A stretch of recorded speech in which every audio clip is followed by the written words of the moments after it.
Well, am I online? Yes, okay. DC here. Hi, guys and gals. Well, what day is it today? Wednesday. Yeah. Wednesday after work and walking around on our grounds, and oh boy, I should have mowed that lawn over the weekend, but I didn't.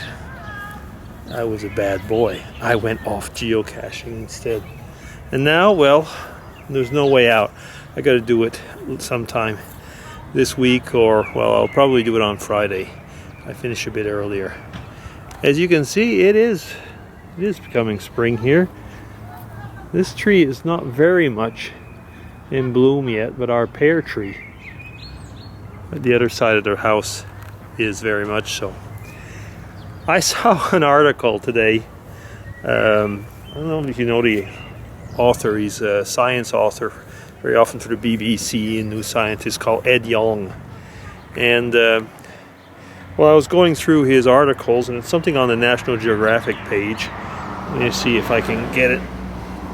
Just 2 seconds. I'm going to try and put this over so I can see what I'm doing. Okay.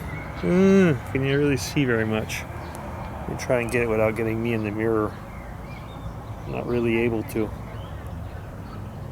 Okay, anyway, it was just like, oh, have you ever tried working with one hand less than you should have? Okay, so it was this strange article about the worst place to get stung by a bee.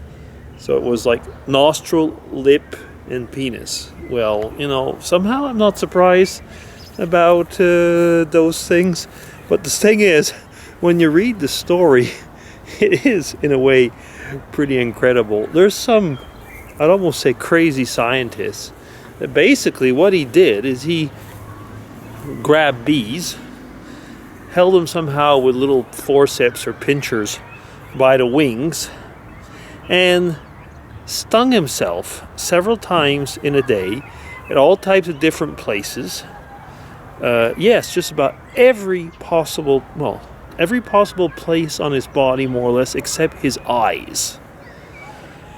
And I mean every place. The guy was using mirrors and stuff like that and he was like giving bee stings ratios from 0 to 10, or 1 to 10, or whatever, on pain.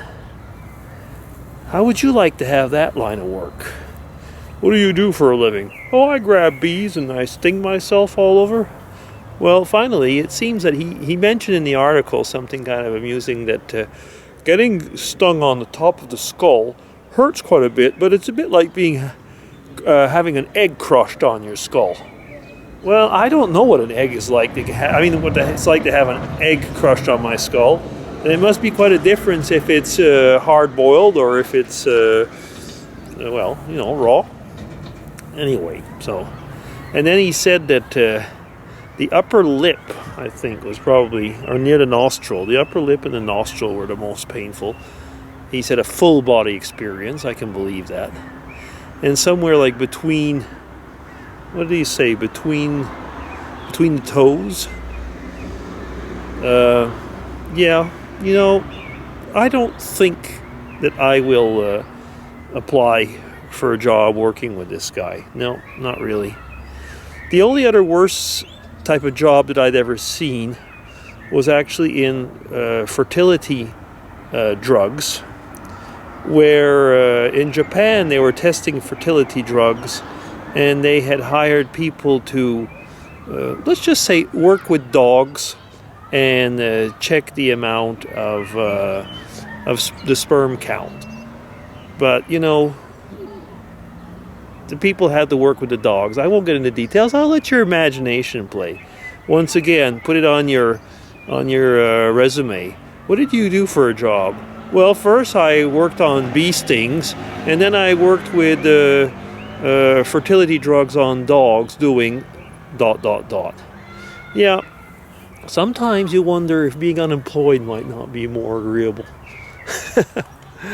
Oh, I don't know. I guess it's just the spring craziness that's pulling me out for doing a after work vlog.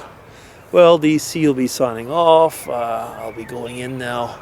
Mrs. DC's at work now. I guess that's probably one of the reasons I'm permitting myself, so to say, to do such a dumb vlog. No, I do dumb vlogs even when she's around. She just kind of turns her head away. Okay, well, that'll be all for now. I'm certain I'll be coming back later on over the weekend and so on. So yeah, being Wednesday, for me it's the others, like hump day, but going towards the end of the week. So I'll have to sign off with the tablet in my hands. So DC signing off. Take care and have a good rest of the week. Bye.